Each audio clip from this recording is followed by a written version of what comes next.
All right, so let's talk about forecasting future events, because there's a lot of misunderstandings about forecasting future events that people really need to understand. First of all, it's clear if you watch anything that we do at Farsight, that remote viewing, our process that we mastered, it really works. And we have advanced tech in terms of how we do the remote viewing that's not done by anybody else. And it really is obvious. We show you our data, we show you how we collect our data, we present our data, everything's done totally blind under very scientific defensible conditions, and then we show you the target reveals, so you're absolutely certain that the remote viewer didn't know the target because you see their reactions when they actually get told what the target is and during the target reveal. So the remote viewing process itself should be, if you look at any of our stuff, it's very convincing that it does work. So information can be conveyed across time and space, and in a method that does not use physical means like radio or television or things like that, or the internet. So it doesn't use any of the 5 physical senses. It's clear that the remote viewing process is not limited by the 5 senses. Okay. So there are 2 aspects about predicting the future that I want to talk about. One is timing, and one is the idea of changing the future. Now, if you can remote view anything across time and space, the real question is, what are you looking at? I was talking to a physicist a while back, really well known. I won't drop any names, but a really well-known physicist. And he was saying, Courtney, the big problem is if you have a situation of remote viewing the future and you're actually watching it, or even a situation of the remote viewing the past, and nobody in my audience, in our audience, Farsight audience, should question whether remote viewing can work in the past. There are so many obvious examples. If you haven't watched any of our projects on FarsightPrime.com, please subscribe to FarsightPrime.com. You really need to look at the library. We have recompiled the entire history of humanity with all of those projects. And at FarsightPrime.com, you can be convinced that remote viewing clearly works in the past, going to past events. Well, if it works in the past, it can work in the future. So the scientist, the physicist, was saying, well, if you're watching something that happened in the past, where is that past? I mean, like, it would bump into you. Like, you can't have a real physical past and a real physical present in the same space because the molecules would bump into one another. There's no room for them. And that's the big thing about remote viewing alternate timelines as well. So the idea of remote viewing the past and the future, as well as multiple timelines, it's all connected. So what you need to understand is that physical matter, see this stapler? Physical matter, as physical matter, doesn't really exist as we think of it. This stapler looks made of metal. It looks really solid. So you can sort of say, how can we have multiple timelines with multiple staplers? Like the molecules that bump into one another, they can't occupy the same space. But if you look at, say, a television, you're looking at a picture, and it's only a matter of a few years before televisions are 3D hologram-based stuff, and it's going to look exactly real, like you're watching it in real. The issue is that the physicality of anything is an illusion. You see, we live in a universe that's fundamentally an energy-based frequency universe. And as a frequency-based universe, this is not in dispute in physics circles. Things manifest in the physical realm when energy, which has certain frequencies, interact in a process known as constructive and destructive interference to produce something called a superposition, and pop, something physical appears. Now, physicists study this in terms of looking at spots on in the old days it was photographic plates, but now it's photographic detectors, where you get evidence that a particle was registered on a photographic detector when the waves interact in such a way that the particle manifests. Now, in traditional understanding of physics, they use something called the Copenhagen interpretation of quantum mechanics. And people like Hugh Everett correctly said, that's garbage, that's ridiculous. But it still is the dominant interpretation of quantum mechanics to this day. And that is basically that none of the physical stuff actually happens except one version of us. And so everything exists in sort of waves all over the place. The whole universe is just waves. But then something happens in the concept of a superposition to manifest one version of reality out of all of the potential probabilistic versions of reality that exist in the waves. Now, Hugh Everett, the physicist who got his degree, he studied under John Wheeler at Princeton, and he got his degree in 1957. He came up with the other worlds theory of quantum mechanics, and he was widely laughed at. And he got so disgusted by the whole thing, he left physics and went to work in the Defense Department, where he was one of the architects of the principle of mutually assured destruction, MAD, in order to prevent people from actually thinking about firing nuclear weapons. They were actually thinking about firing nuclear weapons back in the day, and he said, that's crazy, folks. Nobody's going to survive that. So he was a guy who helped come up with the idea of that we'll build our weapons and aim them at those guys, and those guys can build their weapons and aim them at us, and nobody will ever shoot because everyone's going to die. Anyway, but Hugh Everett was the one who actually first started this type of thing, this type of thinking. And the idea is you can't say that one reality pops out and all the others don't exist. Like what? So basically all realities coexist at the same time, and they're all manifesting at the same time, but they're all manifesting as frequencies, energy waves that are interacting, but you can only see them if your particular energy sort of signature is at the same frequency as those things. So it's like if something is on the radio dial and you're listening to your favorite station, well, obviously there are other stations that are broadcasting and you're not listening to them. The radio is not tuning them in. The radio isolates that particular frequency unless you hear those frequencies on that station, and only those, and all the others don't get in there.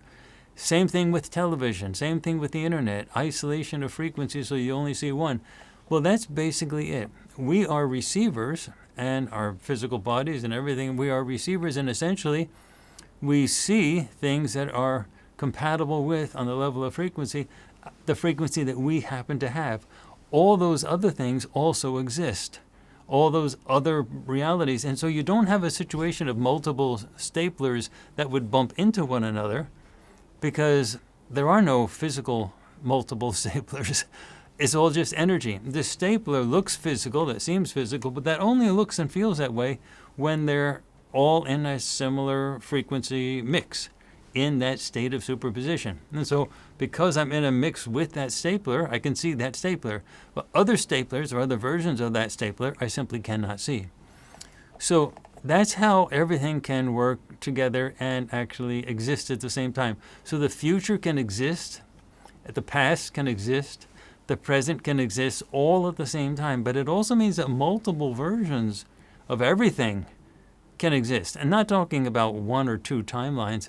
We're talking about an infinite collection of timelines, futures, past, everything.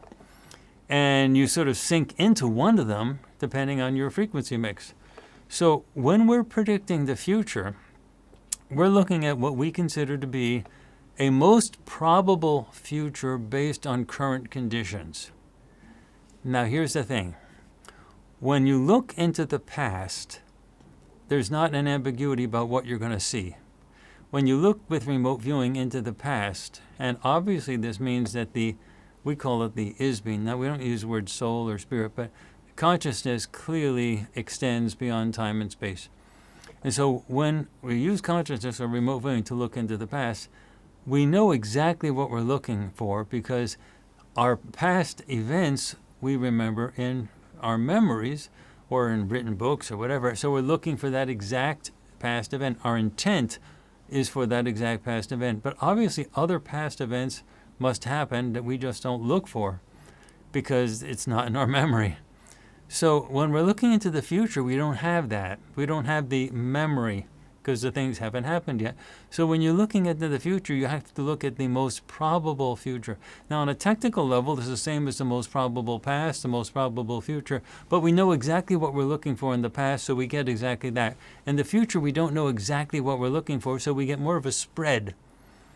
Everything that exists as a probabilistic smear, you might call it, and we have a basic idea. So based on current conditions, this is what we're seeing.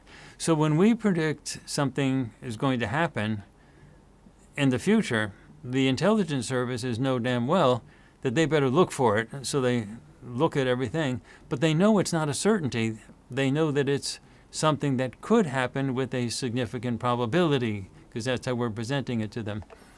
Now, if you take the information that you get with remote viewing and bring it back into the past, meaning back into the present, like you take future information and bring it back to the present, well, obviously you're taking information from a different time point, bringing it to the current time point. You can change what you do now based on what you see. So if you see something that you don't like, you can do something, and that changes the most probable future because you've changed things. That's exactly why the military is interested in remote viewing. That's exactly why. You're not looking at a future and then it's set.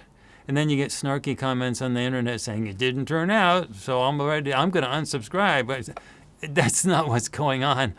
Those snarky comments are just misunderstandings of what's actually going on. Whenever you predict the future, you bring information from the future back to the present, and then that thing can change. So if we predicted things that were going to start unraveling in December, the U.S. military is going to take that seriously, and drones are going to go flying up. People are going to start scouring the entire eastern coast of the United States, which is where we said the things are going to be predominantly dominated.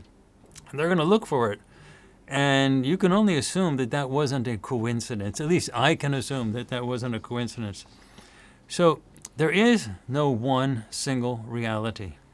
And when you look at predictions of the future, you have to keep in mind what we just said, that the future is probabilistic based on current conditions, and those current conditions change as soon as you take future events and bring them back to the present.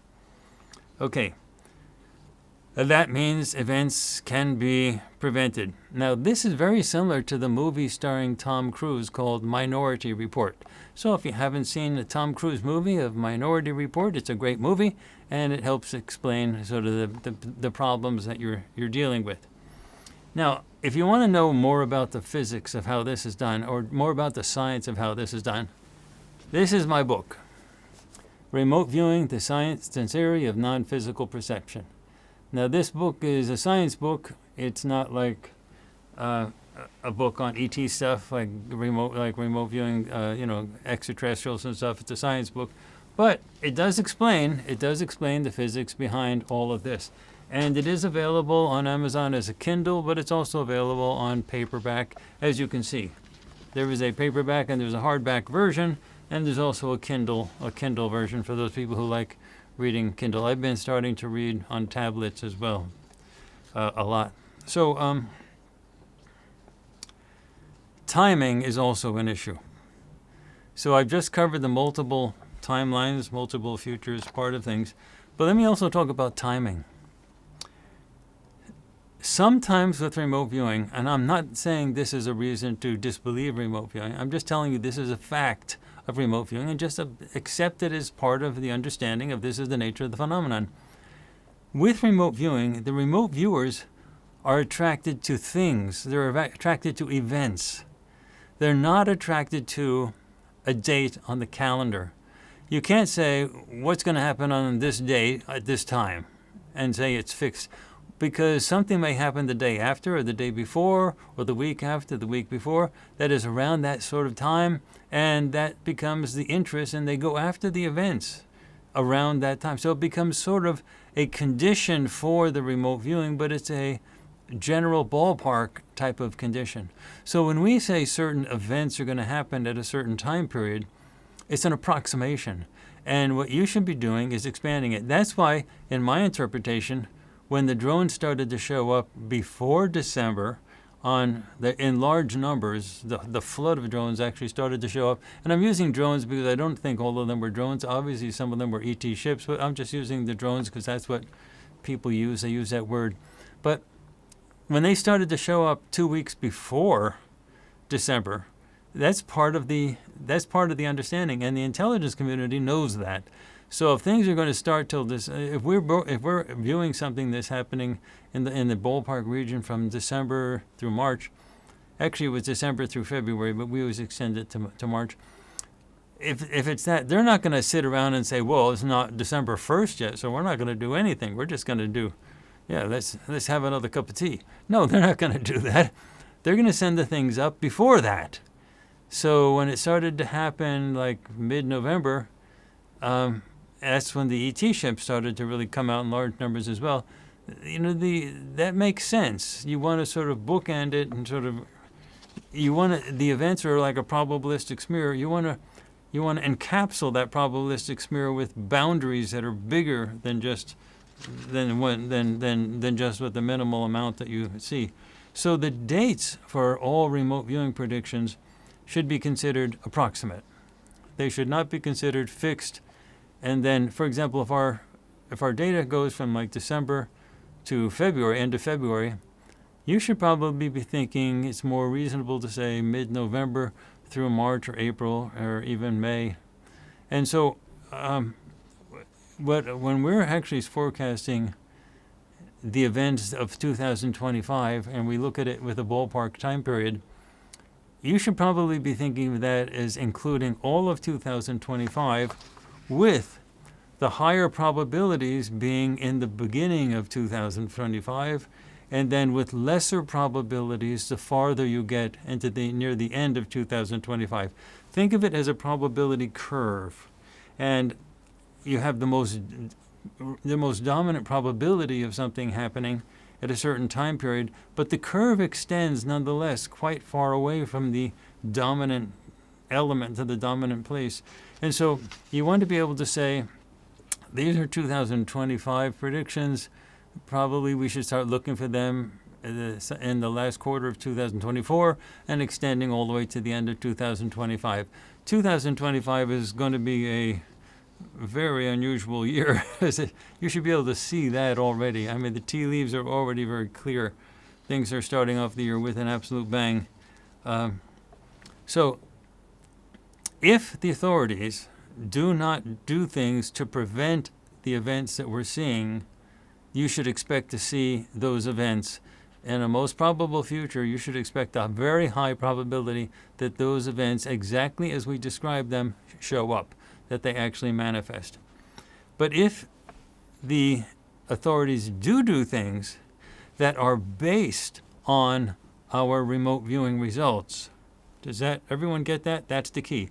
If the authorities do things that are based on what we have with remote viewing, then the future can change entirely. That's the whole purpose.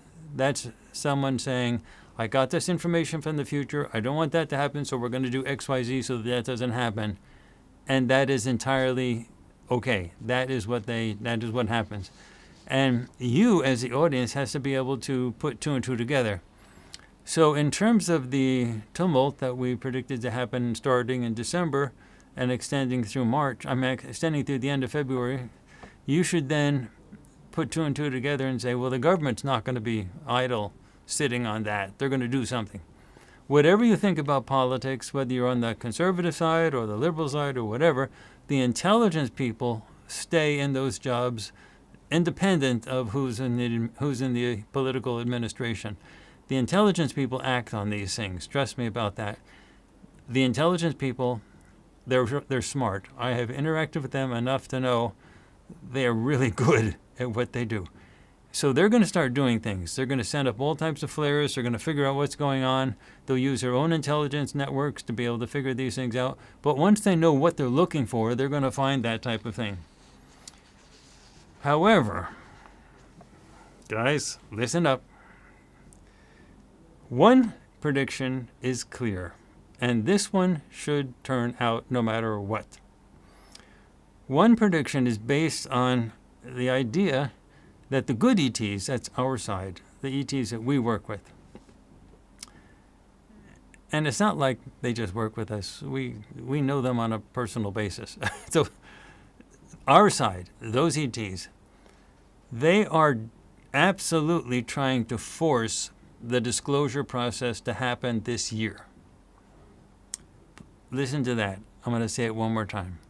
Our side of the ETs is absolutely trying to force the disclosure process to happen this year. Why this year? Because censorship, the elements of the bad ETs that want to delay that because they can control you only by controlling the information that you know. The bad ETs work from a top-down perspective. They control the people at the top, and the populace gets controlled like puppets on a string. The good ETs, ones that we work with, are very different. They have been totally shut out. They tried, but they've been totally shut out of contact with the political elite. The bad ETs have them totally locked up. So the good ETs have been working from the perspective of the masses, change the masses, revolution from below. That's why you're seeing all these drones coming out. They're not drones, or ET ships. But that's part of the phenomenon you're actually seeing. They're trying to get, and it's happening worldwide. Now, the U.S. military stuff, you can clearly see, would be a lot happening on the eastern coast of the United States. But the stuff that's happening worldwide, everywhere, all over the world, and all over Asia, all over Australia, every place, that's not U.S. military ships that are looking at our remote viewing stuff. Those are ET ships that are coming out. They could also be some ships that are coming out based on China, but China wouldn't be popping them up all over the world like that. So a lot of them are very clearly ET ships, and it's a worldwide phenomenon. So if anyone says this is an Eastern United States phenomenon, that's just totally garbage. It's not Eastern United States. So the worldwide stuff is clearly ET. They are trying to produce a worldwide full disclosure process. That's what they're trying to do. So one prediction I can make that I don't think can be affected, or would not normally be affected, by the idea of taking information from the future and bringing it back to the past, and then the events change. Because the good ETs, our side, they know that. They know the physics. There's nothing about the physics that they don't understand. They are trying to force disclosure across a huge swath of timelines. They're trying to fundamentally change the way a whole bunch of, don't think of the future as one story that's going out. It's a multiple collection of an infinite number of futures going out. They're trying to change the whole body. It's like thinking of it as a huge river, a wide river that has a huge amount of water in it. And each timeline you can think of as one molecule of the water going down the river. They're trying to affect the whole river, the way the whole thing is going. And so they're trying to affect the way the future evolves across zillions of timelines. And one can assume that those future events that they're trying to affect are relevant or impactful to their agenda. And thus, they're most likely going to happen. So if I was going to be predicting the future, oh, and by the way, I do that. So if I was going to be predicting the future, one prediction I would make is that this full disclosure process is going to continue, and it's going to be big this year, and that's going to be producing some of the huge chaos that you see, because the authorities, which are trying to resist it because they're being puppeteered by the bad ETs, they're going to be resisting, and that's got to break down. That's the whole purpose. The only thing my side wants is just for everybody to know the truth. Is that such a big deal? They just want everybody to know the truth. Well, if you're in authority, if you're one of the, the elite that's being puppeteered by the bad ETs, it is a big deal, because then it shows the world what you've been doing and what the bad ETs have been doing, and you've been working with those people. So for them, it's a big deal. Telling the truth is a big deal. Now, someone was telling me, how come we sometimes say that Farsight is a psyops? Everything is a psyops. Every group that's trying to affect the psychology, the thoughts, the thinking process of the masses is a psyops. One of the biggest tools of psyops is the truth. One of the absolute biggest tools of psyops is the truth. The truth is the most powerful psyop that you can ever have. So if my side is using the truth as the psyop, yeah, we confess, we're a psyop. We're trying to force the full disclosure process. We're trying to force it so that everyone sees what's really been going on. Every psyop is not a negative psyop. The good side has psyops and the bad side has psyops. And what you have to ask is, what kind of psyops is going on? Every time you have a political campaign, it's a psyops. Every organization that's trying to affect the public in any way is a psyops. Good, bad, they use lies for psyops. They use truth for psyops. We are absolutely fundamentally bonded to the truth, because if we use any types of lies in talking about our activities, you'll disregard. If someone lies about XYZ, well, how do you know they're telling the truth about ABC? So we have to really stick to the truth. Everything is absolutely the truth. There's no ambiguity about that. It's got to be pure, or we could lose the entire house of cards. We could lose everything. We could lose the entire deck. We could lose the whole shebang, whatever you want to call it, the big stuff. We could lose everything. So we have to say that our psyops is a truth-based psyops. And other people have psyops that are the opposite, that are lying-based psyops, because they're trying to manipulate you to get a certain agenda, to get a certain result from you. They're trying to control you for their own benefit. We are saying we just want full disclosure because my side is absolutely addicted to the concept of free will. I call them fanatical in that sense. They're my friends, but it is true. My side it's totally locked in with the idea of free will. They don't do anything unless you agree to it. And they will go along with you agreeing to let yourself be a slave. So you have to, but they can say that the masses are enslaved in an unfair way because they're not being given information. So if they can force the disclosure process to happen, then you are given the information, and then you can make a free will choice of which side of the ETs you want to actually involve yourself with. And that's what they're trying to do. They're trying to force disclosure so that you can make a free will choice. Because right now you're being prevented from making a free will choice. Let me end on something that's comical. You should really be enjoying this whole disclosure thing that's going on in the world, because you can clearly see that the government is panicking, and you can clearly see that they're coming up with all types of crazy explanations to explain things that they're obviously not controlling. One of the funniest was when the drone thing first started, and they said it was I have trouble not laughing when I repeat it, but I'll try my best. When they said it was an Iranian mothership. I'm sorry. It was. I'm not laughing on purpose. It's just that it was really quite comical. It was an Iranian mothership. That the Iranians were given tech from China, and they built a mothership, and the mothership, I'm sorry. I'm sorry. And the mothership was releasing the drones.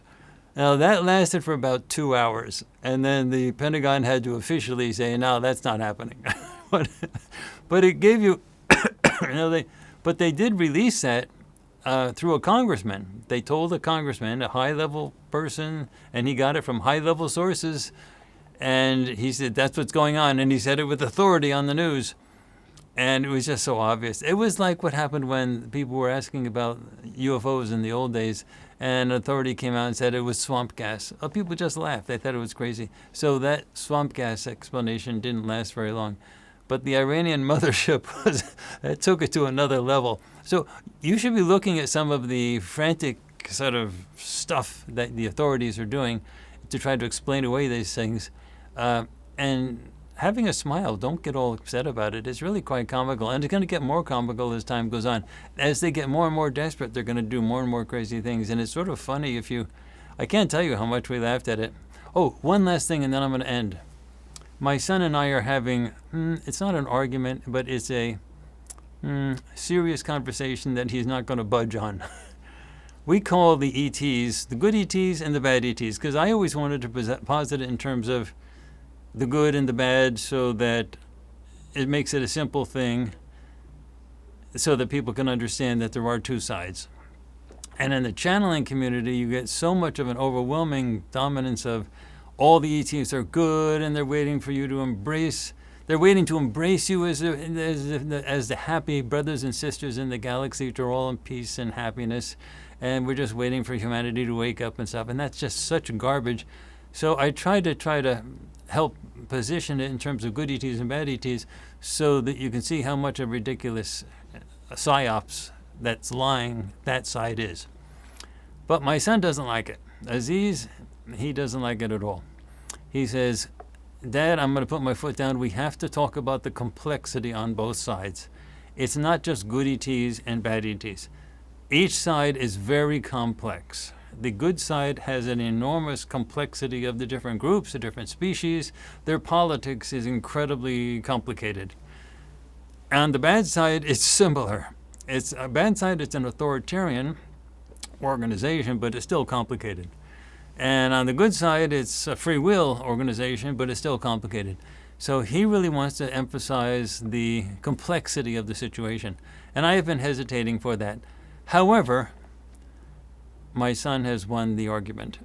So we're going to start explaining more of the complexity of the situation. Almost always my son wins because he's got really good ideas. If you listen to the stuff he talks about on the target reveals and things like that, Farsight wouldn't be what it is if it wasn't for him making decisions. So I like to take credit for it, but the reality is he's a good thinker. And so we're going to be talking more about the complexity of the extraterrestrial situation. I'm going to still talk about the good ETs and the bad ETs because it makes it a simple explanation, but we're also going to start talking about the complexity on both sides. And we're going to be asking the good ETs, the ones that we work with, to help explain that as well. And they seem to be really happy about talking about that. So my son has won the argument, not just because he was adamant about it, but also the good ETs said that's a good idea. So we're going to be doing that in the future. All right, everybody. You had a great audience. We had a great, wow, what a turnout. We had a super turnout today. And it's well over 1,500. So I want to thank you all for tuning in. Again, the first half of this spotlight is going up as a official recording on our YouTube channel and on FarsightPrime.com. And then the second half, which deals with the forecasting of future events, that shows up on Wednesday night. And it takes us like some hours to edit it and get it just right. Sometimes like 4 hours just for one part to actually get it up and get it published and so on. So it's not an insignificant amount of time. So breaking it in half makes it a little bit more manageable. Anyway, so you've been really great. That wraps up the live stream. And as always, I will be back with you next week on Sunday for the next live stream of Farsight Spotlight.